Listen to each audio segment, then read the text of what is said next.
decided to direct a horror movie that's you also starring it with your wife, and Yes. it's almost a silent movie. What was I thinking? Yeah, we want to know What the the process. hell were you Yeah. thinking? It's crazy. This is certainly not anything I thought that I would take on.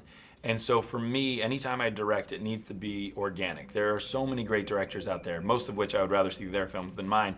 And yet, if there's something that really hits me that I feel I'm the only one who can tell it, that's when I go for it. And what happened was, this script came to me as an actor first. When I read it, yes, it was scary and it was such a great idea, but to me, it was about this family. And I had just, we had just had our second daughter 3 weeks before I read the script.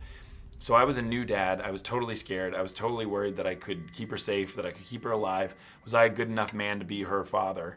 And then all of a sudden I said, well, write that story. Just write the family and see what happens. And then all the scares will come from the fact that you really care about this family. And that's what happened. Do you think we are rediscovering horror as a tool to understand and think about real world issues? It's a really good question, because the truth of the matter is I never saw horror movies when I was a kid and growing up. And not even recently I didn't see horror movies because I was too scared. I was a scaredy cat. They just didn't do it for me. And now I've obviously seen a ton of horror movies before directing this one. And the first thing I realized was how ignorant I was to not be watching these movies all along, especially nowadays.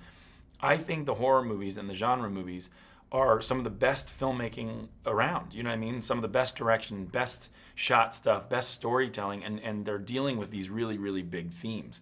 I'm new to the party of horror, but I don't want to leave now that I'm here. Great, you're welcome. Thank you, Yeah. thank you. You and Emily Ike like the coolest couple. What's your secret? I don't know. Are we the coolest couple? Yeah, what do we have to do to have that? I don't know. I mean, to be honest, I feel like I got so lucky meeting her.